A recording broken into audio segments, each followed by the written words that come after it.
자, 회의관리 1급 문제 11번부터 20번까지 한번 보도록 하겠습니다. 자, 이번 회의관리 1급 문제 11번입니다. 자, 다음 중 재고자산의 취득 원가에 가감하여 처리하지 않는 항목입니다. 자, 보도록 하겠습니다. 취득 원가에 가감하여 처리하지 않는 항목. 그러니까 가라고 치면은 더하다는 뜻이잖아요. 요거는 부대비용으로 보시면 되고요. 그 다음에 감이라고 치면은 빼다라는 뜻이잖아요. 요거는 물건에 대한 하자 같은 거 생각하시면 돼요. 어떤 거? 애누리, 환출, 그 다음에 할인, 매입, 할인. 이렇게 세 가지를 뜻해요.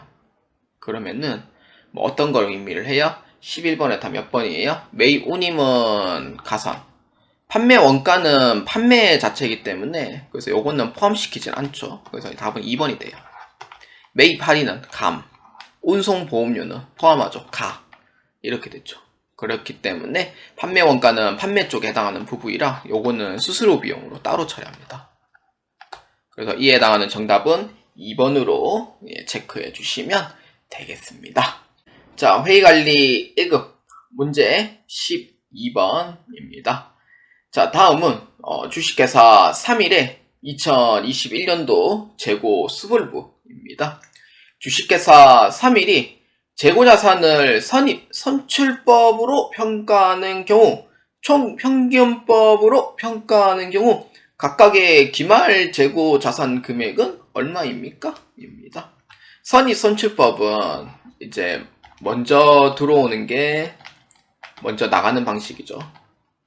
총평균법은 한 달간의 그 평간가를 이제 결정해주고 그거를 이제 해가지고 처리하는 방법이죠. 보시면 아마 이해가 될 거예요. 자, 선의선출법 자 한번 보도록 합시다.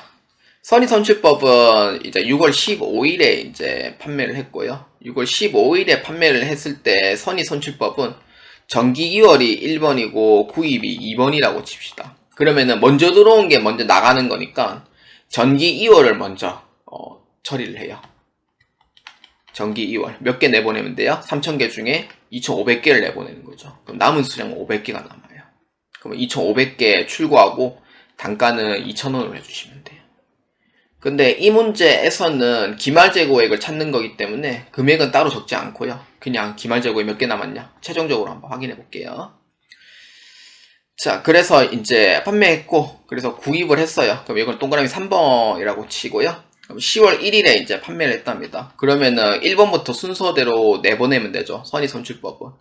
3,500개니까 전기 2월에 이제 나머지 500개 내보내면은 3,000개 남아요. 그 다음에 1월 20일에 구입을 한 거 3,000개 중에 2,000개 다 내보내도 1,000개 남죠?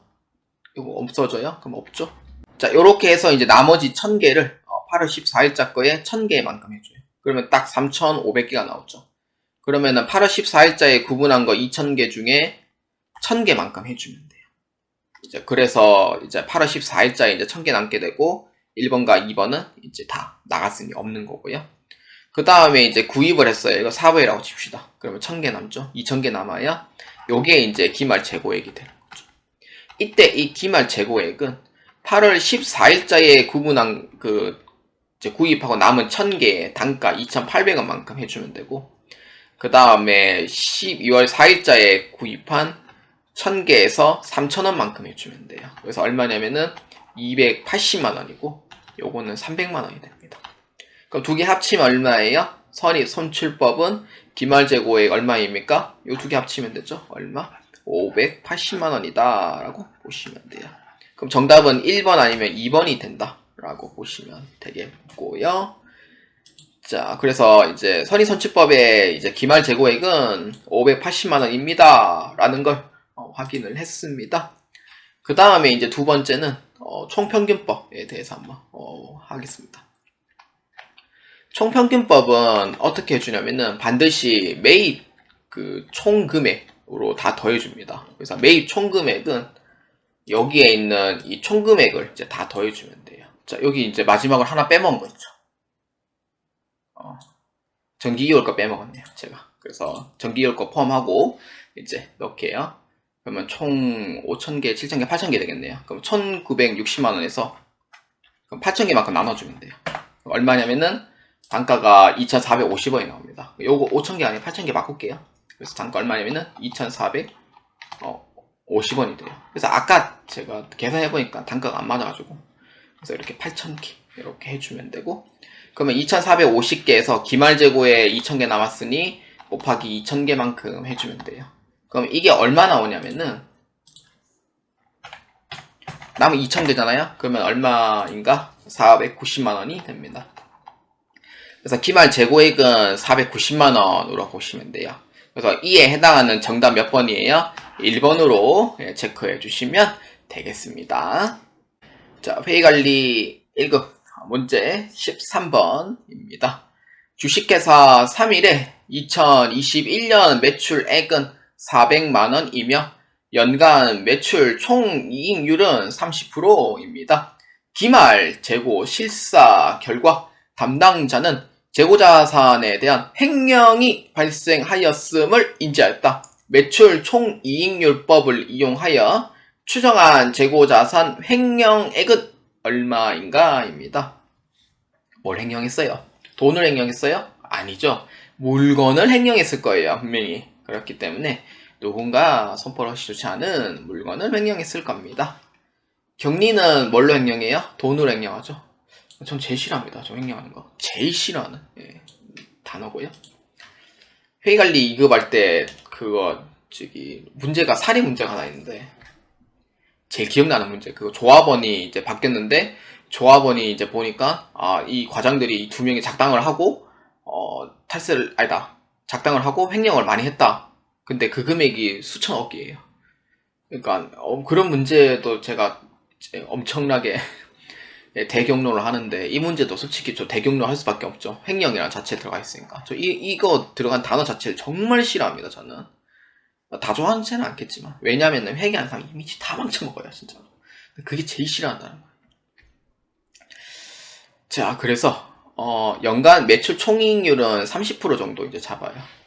근데 솔직히 이게 횡령을 했냐 횡령 안 했냐에 대한 문제를 이제 보는 거지만 이제 실무에서는 이제 횡령을 했냐 안 했냐를 봤을 때 회사가 매출 총이익률은 이 정도 나와야 되는데 왜 이렇게 적게 나오지? 라는 거 의문을 좀 삼을 수도 있어요. 그래서 이제 티 안 나게 이제 가져가려고 했지만 꼬리가 길면 잡히는 법입니다. 그래서 얼마 횡령했냐 자 한번 봅시다. 자, 여기에서 이제 제가 항상 얘기하지만 매출 총이익률 나오는 문제는요, 반드시 이 기준점은 이 매출액을 기준점으로 잡아요. 그래서 얼마냐니까 400만원이 돼요. 그럼 400만원이 되면은 이 중에서 이제 매출 총이익률이 얼마냐면은 30%가 되고요. 근데 이 중에 매출 원가는 얼마가 되냐면은 70%가 돼요. 그러면은 매출액이 기준점 400만원이니까 매출 총이익률을 30%로 잡고 매출 원가를 70%로 잡는단 말이에요. 그럼 거기에서 이제 400만원에 30%하면 얼마예요? 120만원이 돼요. 그럼 여기에 매출 원가에 400만원에 70%하면 얼마예요? 280만원이 돼요. 그러면은 매출 원가는 원래 이제 매출 총이익률 대비 매출 원가 70만원이니까 원래는 매출 원가가 280만원이 돼야 돼요. 자, 그렇기 때문에 매출 원가가 280만원이 돼야 되는데 현재 지금 이 문제 자료에 280만원이 맞나 한번 확인해 볼게요. 자, 기초재고액하고 당기순매입액 더해가 기말재고액 빼줍니다. 자, 이게 그러면은 이게 얼마가 되냐면은 자, 350만원에서 25만원을 빼줘요. 그럼 얼마냐면은 325만원. 총 매출 원가가 325만원밖에 안 돼요. 근데 매출 원가를 280만 나와야 되거든요. 그럼 기말재고액이 더 올라가야 되는데 기말재고액이 한참 내려가 있는 셈이죠. 그거에 따른 차익만큼 횡령 금액을 정할 수가 있습니다. 그래서 얼마냐면은 325만원에서 280만원 빼니까 45만원만큼 횡령했다고 추정할 수 있는 거예요. 추정입니다. 그래서 45만원만큼 횡령을 했다라고 추정을 하는 거예요. 45만원치 빼먹었다는 거죠. 그만큼. 그렇기 때문에 13번의 답은 몇 번이에요? 1번으로 예, 체크해 주시면 되겠습니다. 그래서 정답은 1번입니다. 자, 회의관리 1급 문제 14번입니다. 다음은 주식회사 3.1 재경 실무자들의 논의 내용이다. 일반 기업 회계 기준에 따라 재고 자산을 평가할 경우 가장 옳은 것은입니다. 자, 이 문제에서 지금 보면은 재고자산의 평가라고 되어 있죠. 이건 적합법을 의미를 합니다. 그래서 이거에 대한 설명을 하고 있는 거예요. 자, 현우 한번 봅시다. 재고자산의 감액을 초래했던 상황이 해소되어 순실현 가능 가치가 최초의 장부금액을 초과하는 경우 새로운 장부금액은 순실현 가능 가치로 한다. 맞습니까, 이거? 순실현 가능 가치가 이제 이런 경우죠. 시가하고 원가를 봤을 때 현재 지금 순실현 가능 가치가 최초의 장부금액을 초과한대요. 그럼 시가가 더 높다는 거잖아요. 그럼 새로운 장부금액을 순실현 가능 가치로 한다? 그러면 회계 처리를 재고자산 평가 손실 또는 이익으로 해가지고 이게 이제 시가 자체를 올려주고 내려주고 그렇게 해야 되는데 재고자산 그렇게 합니까? 재고자산은 판매하는 과정인데 평가를 해요? 안 하는 거죠. 그렇기 때문에 현우에 대한 얘기는 틀렸습니다. 자, 성음입니다. 저가법 적용 시 상품과 제품의 현행 대체 원가를 시가로 한답니다. 사실 이거는 반은 맞고 반은 틀리는데 현행 대체 원가랑 그 다음에 순실현 가능 가치 있잖아요. 이 둘 중에 하나 큰 금액을 하거든요. 큰 금액을 해서 시가로 보기 때문에 그래서 요거는 반은 맞고 반은 틀렸기 때문에 그래서 요거는 2번도 틀렸다라고 보시면 돼요. 자, 그 다음 3번 병원입니다. 재고자산 평가를 위한 저가법 적용 시 원칙적으로 항목별 기준으로 적용해야 합니다. 저가법 적용 시 원칙적으로 항목별 기준으로 적용을 해야 되는 거 맞아요. 항목별이 뭐예요? 원재료는 원재료 따로, 제공품이면은 제공품 따로, 제품이면은 제품 따로 이렇게 평가를 해라 라는 뜻이에요. 그러니까 국밥으로 따지면은 국에서 밥 말아 먹지 마라 이 뜻이고 국 따로, 밥 따로, 반찬 따로 해라 라는 뜻이에요. 그래서 3번에 대한 부분은 맞다라고 보시면 돼요. 그래서 병어의 형님 얘기는 맞다라고 보시면 되겠고요. 자, 그 다음에 만영입니다. 재고자산의 감모 손실 중 정상적으로 발생한 감모 손실은 매출 원가에 가산하고 비성장적으로 발생한 감모 손실은 판매비와 관리비로 분류한답니다. 맞아요. 감모 손실 중 정상적으로 발생한 감모 손실은 매출 원가에 가산하는 게 맞아요. 근데 이거는 이제 평가라기보다는 감모에 대한 설명이기 때문에 그런 것도 있지만 근데 비정상적으로 발생한 감모 손실은 판매비와 관리비가 아닙니다. 이건 뭐예요? 불량 낸 거잖아요. 아니면은 누가 훔쳐간 거잖아요. 누가 파손시킨 거잖아요. 그럼 누가 그러면은 뭐 가져간 거잖아요. 그렇죠. 그렇기 때문에 그래서 뭐 파손 도난 뭐 이런 것도 있죠. 사람이 관리할 수 있는 걸 그런기 때문에 이거는 판매비 관리비가 아닙니다. 이건 절대 영어 외비용으로 처리하게 돼 있어요. 그렇기 때문에 4번에 대한 얘기도 틀렸다라고 보시면 돼요. 그래서 이에 해당하는 정답 몇 번이에요? 3번으로 체크해 주시면 되겠습니다. 자, 회의관리 1급 문제 15번입니다. 단기에 신설된 주식회사 3.1은 단일 종류의 재고자산을 생산하여 판매하고 있다. 재고자산 장부상 수량은 500개이고 취득 원가는 단위당 210원입니다. 기말 재고 실사 시 실제 수량은 450개이고 재고자산의 시가는 180원이다. 저가법 평가를 할 경우 재고자산 평가 손실은 얼마인가? 입니다. 14번 문제는 거의 똑같거든요. 저가법은 이제 시가하고 원가를 비교를 했을 때 원가가 더 큰 경우를 얘기를 해요. 그러면은 일단은 장부상 수량은 얼마냐면은 500개가 되는데 이거를 이제 평가를 할 거거든요. 그래서 원가는 얼마냐니까 210원이에요. 근데 재고 실사시 수량이 몇 개냐면은 450개가 돼요. 그럼 나머지 50개는 뭐예요? 이거 감모가 되죠. 감모 손실이 되는 거죠. 근데 우리는 묻고자 하는 거는 감모 손실이 아니잖아요. 평가 손실을 물어보잖아요. 그럼 평가 손실은 어떻게 하냐면은 500개하고 450개 중에 어떤 거 선택할 거냐라고 물어보면은 당연히 실제 수량으로 있는 450개를 해야 되죠. 그 나머지 50개는 없어진 거니까 실사 수량으로 해주셔야 돼요. 없는 재고를 넣어버리면 분식이 됩니다. 그렇기 때문에 실제 수량은 450개에 시가는 180원이에요. 어느 게 넘어요? 원가 금액 초과하죠? 30원만큼의 차익이 생겨요. 그렇기 때문에 요거는 재고자산 평가손실로 처리를 하셔야 됩니다. 그래서 얼마냐면은 450개에 30원만큼 처리를 해주시면 돼요. 그래서 얼마냐면은 450개에 30원만큼 처리를 하오니 정답은 3번 13,500원으로 해주시면 되겠습니다. 그래서 정답 몇 번이에요? 3번으로 체크해 주시면 되겠습니다. 자, 회의관리 1급 문제 16번입니다.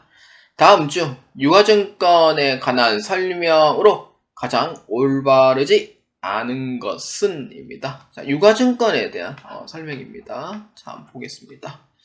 자, 1번. 유가증권은 증권의 종류에 따라 지분증권과 채무증권으로 분류할 수 있다. 맞죠? 증권의 종류에 따라 지분증권, 단기매매증권, 매도하는 증권, 지분법 적용 투자주식을 의미를 하고요. 채무증권이라고 하면은 만기 보유 증권을 뜻합니다. 또는 매도하는 증권도 뜻하고 단기 매매 증권도 뜻하는 것도 있죠. 그래서 분류는 가능하다 라고 보시면 됩니다. 자, 그 다음에 2번. 채무증권은 발행자에 대하여 금전을 청구할 수 있는 표시하는 유가증권 및 이와 유사한 유가증권을 말한다. 맞죠? 그 청구할 수 있는 권리, 그러니까 돈을 받을 수 있는 권리를 뜻하죠. 그래서 만기보유 증권, 매도 가능 증권, 대표적인 계정 과목 이렇게 보시면 되고, 그 다음에 3번. 지분증권은 단기 매매증권, 매도 가능 증권, 만기보유 증권 세 가지 중 하나로만 분류될 수 있다. 여기까지는 맞는데 어디 틀렸냐면 여기가 틀린 거예요. 만기보유 증권이 아니죠. 뭐죠? 지분법 적용 투자주식. 그래서 세 가지 중 하나로 분류할 수 있다. 이렇게 해야 정답인데 3번에 대한 얘기는 아니다 라고 보시면 됩니다. 자, 그 다음 4번입니다. 단기 매매 증권이나 만기 보유 증권으로 분류되지 아니하는 채무 증권은 모두 매도 가능 증권으로 분류할 수 있다. 매도 가능 증권은 이거예요. 어서오세요. 예, 여러분들 환영합니다. 예, 누구든지 환영해요. 그런 뜻으로 해석하시면 돼요. 그렇기 때문에 누구든지 환영을 해주는 매도 가능 증권으로 분류할 수 있다라고 보아주시면 됩니다. 그래서 정답은 몇 번입니까? 그렇죠. 3번이 틀렸다는 것을 확인할 수가 있겠습니다. 자, 회의관리 1급 문제 17번입니다. 2022년 12월 31일 현재 주식회사 3일이 2022년 중 취득하여 보유하고 있는 주식회사 남산과 용산의 주식 공정가치가 다음과 같습니다. 유가증권에 대한 평가가 주식회사 3일에 2022년 말 재무상태표의 자본 총계에 미치는 영향은 얼마인가? 입니다. 재무상태표에 이제 자본 총계에 이제 미치는 영향이죠. 자, 한번 볼까요? 자, 이 문제에서는 이제 매도하는 증권으로 되어 있는데, 매도하는 증권은 평가할 때 어떻게 돼요? 자본으로 분류가 되죠. 그래서 취득원가 공정가치가 있을 때 30만원만큼의 가치는 올랐기 때문에 요거는 자본으로 이렇게 처리를 하죠. 매도하는 증권 평가 손익 이렇게. 그리고 단기 매매 증권은 평가라면은 어차피 사고 판매할 목적이니까 그냥 수익 비용 하세요 라는 뜻이니까 요거는 단기 수익과 비용으로 처리해요. 그래서 어떻게 하냐면은 200만원만큼의 가치가 올랐죠. 그렇기 때문에 수익으로 처리해요. 이렇게. 자, 그러면은 자본 총계에 미치는 영향은 얼마예요? 자, 그래서 요거 같은 경우에는 수익으로 처리하니까 선생님 이거는 이익잉여금으로도 분류될 수 있지 않나요? 라고 물어볼 수 있잖아요. 가능해요. 그렇죠. 근데 제가 생각하기로는 단기 순이익이 이제 뭐 이렇게 나온 바는 없으니까 사실상 아닐 수도 있다고 생각하지만 이게 수익을 놓고 보면은 단기 순이익을 끌어올려주는 능력은 있는 건 맞아요. 이 잉여금은 또 게다가 어디에요? 자본으로 또 이제 분류가 되죠. 그래서 이 부분도 이제 포함을 해줘라 라는 의미가 돼요. 그래서 이 부분도 포함, 그러니까 매도하는 증권도 포함. 그래서 얼마예요? 총 자본의 230만원만큼이 올라갔다 라고 보시면 됩니다. 그래서 17번의 답은 3번으로 체크해 주시면 되겠습니다. 자, 회의관리 1급 문제 18번입니다. 다음 중 지분증권의 손상 차손에 관한 설명으로 가장 올바르지 않은 것은 입니다. 지분증권의 이제 손상 차손입니다. 유형자산 아니에요. 지분증권이에요. 자, 1번 한번 봅시다. 지분증권으로부터 회수할 수 있을 것으로 추정되는 금액이 지분증권의 취득원가보다 작은 경우에는 손상 차손을 인식할 것인가를 고려해야 한다. 취득원가보다 작잖아요. 그럼 이 뜻은 뭐냐면은 이제 손상 징후가 된 금액과 그 다음에 취득원가를 봤을 때 취득원가가 좀 더 이제 큰 경우를 이제 의미를 해요. 그래서 인식할 것인가라고 고려를 했을 때는 맞는 표현이 돼요. 그래서 1번은 맞다라고 보시면 됩니다. 그 다음에 2번 보고기간 종료일마다 지분증권 손상 차손의 발생에 대한 객관적인 증거가 있는지 평가해야 한다. 있죠. 그래서 객관적인 증거가 있냐, 객관적인 증거가 있어야지 손상이 되거든요. 그래서 평가한다는 거 맞습니다. 그 다음에 3번 지분증권 손상 차손액은 당기 손익에 반영을 해야 한다. 이건 맞습니다. 지분 손상 차손은 누계액 자체를 쓰고 있지는 않기 때문에 그래서 요거는 수익 비용으로 봐야 되는 게 맞고요. 그 다음 4번의 답이죠. 원가법으로 평가하는 매도하는 증권은 손상 차손으로 인식하지 않는다. 원가법이든 공정가치법이든 상관없어요. 손상 징후가 있으면은 객관적으로 그러니까 무조건 손상 차손을 인식을 해줘야 돼요. 그렇기 때문에 올바르지 않은 부분은 4번으로 체크해 주시면 되겠습니다. 자, 회의관리 1급 문제 19번입니다. 자, 지분법은 투자기업이 피투자기업에 대해 유의적인 영향력을 행사할 수 있는 경우에 적용을 합니다. 다음 중 투자기업이 피투자기업에 대하여 유의적인 영향력을 행사할 수 있다고 볼 수 없는 경우입니다. 자, 영향력을 이제 행사할 수 있다. 이렇게 이제 보는 거죠. 그러면은 지분법 자체가 이제 20%가 넘어야 되는데, 근데 20% 미만인 경우에도 실질적으로 이제 지배 가능하면은 예외적으로 그것도 가능합니다. 그렇기 때문에 자, 1번 한번 보겠습니다. 투자기업인 주식회사 서울의 등기 임원은 주식회사 강남의 의결권을 행사할 수 있는 등기 임원으로 겸임하고 있다. 자, 그러면 1번 한번 보겠습니다. 자, 서울에 등기 임원 돼 있죠. 그러면 등기 임원 돼 있다는 거는 상당히 지배력이 있다는 거예요. 그러면은 강남의 의결권을 행사할 수 있는 등기 임원도 겸임하고 있대요. 그러니까 지배력이 상당히 높다는 거예요. 그래서 1번에 대한 부분은 맞다. 이렇게 보시면 되고요. 그 다음에 2번 한번 보겠습니다. 주식회사 서울은 피투자 기업인 주식회사 구로에게 제품을 생산하는데 필수적인 기술 정보를 제공했다. 기술 정보를 제공을 하는 거는 뭐 그렇다 쳐요. 근데 이게 그러면 이거는 이제 서로가 이제 위민하자는 목적으로 갖고 있기 때문에 그래서 요거는 이제 영향력 자체가 있다고 봐요. 저는. 왜냐? 필수적인 기술 정보를 제공했다는 거는 그 사람의 지분도 꽤 크다는 거거든요. 그래서 19번에 2번은 맞다라고 보시면 돼요. 근데 그냥 교환하는 것 정도는 지배력이 없지만 필수적인 기술 정보이기 때문에 그래서 요거는 제공을 한다 라는 게 맞다 이렇게 보시면 되고, 그 다음에 3번입니다. 마포는 자동차 공정에서 사용되는 부품을 공급하는 회사로서 서울과도 거래가 존재하지만 유의적인 거래는 아니다. 여기서 힌트죠. 유의적 거래는 아니다. 이거는 지배력이 없다는 거예요. 그러니까 이게 하청업자의 관계라고 보면은 이건 지배력이 없는 그거는 아니에요. 지배력이 있다. 아니죠.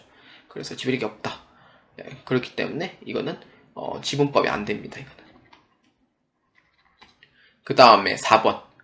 서울은 용산의 지분율을 20% 보유하고 있는 이사에서 의결권을 행사할 수 있게 되었다. 그렇죠. 20% 이상을 보유하고 있으니 의결권 행사 가능한 거죠. 그래서 이의 정답은 3번으로 보시면 됩니다. 그러니까 유의적인 거래 이하이지만 지분법이 된다. 이것도 꼭 잘 기억해 주세요. 자, 회의관리 1급 문제 20번입니다. 다음 중 채무증권에 관한 설명으로 가장 옳은 것은 입니다. 자, 1번부터 한번 봅시다.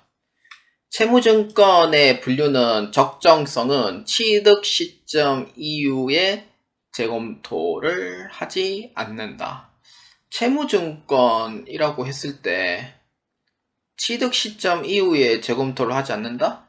아니라고 보거든요. 왜냐하면은 취득 시점 이후에 재검토를 하지 않는다는 건 아니고 재검토를 한번 하도록 돼 있죠. 그렇기 때문에 적정성이 맞냐 안 맞냐 그래도 재검토는 해야 되지 않냐 뭐 그런 의미로 보시면 됩니다. 자, 그 다음에 2번. 가격의 단기적 변동으로부터 이익을 발생시킬 목적으로 취득한 채무증권은 매도하는 증권으로 분류할 수 있다. 채무증권은 이제 매도하는 증권으로 분류할 수 있는 건 소위 맞나 안 맞나 뭐 그것보다는 단기적 변동으로 돼 있잖아요. 가격이 이제 변동이 된다. 뭐 이익을 뭐 발생시키는 목적으로 뭐 취득한 채무증권. 채무증권 자체가 사실 원금하고 이자가 뭐 이렇게 있긴 하지만 가격을 단기적 변동을 한다고 해서 뭐 매도하는 증권으로 뭐 처리를 해라. 뭐 그런 건 아닙니다. 그래서 2번은 틀렸다. 그러니까 의미 자체가 좀 틀렸다. 이렇게 보시면 되고. 그래서 3번이 이제 답이에요. 채무증권의 최초 인식 시 공정가치를 측정한다. 이 맞는 거죠. 그래서 그게 맞아요. 공정가치를 측정하는 거. 원가로예요? 아니죠. 공정가치 측정하죠. 그렇기 때문에 3번이 맞다. 이렇게 보시면 되고. 그 다음에 4번입니다.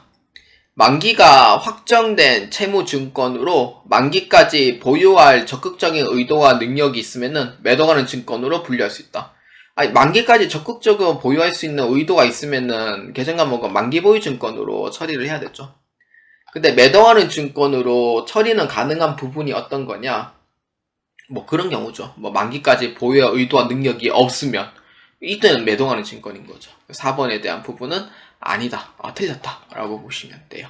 그래서 이에 해당하는 옳은 정답 몇 번? 3번으로 체크해 주시면 되겠습니다.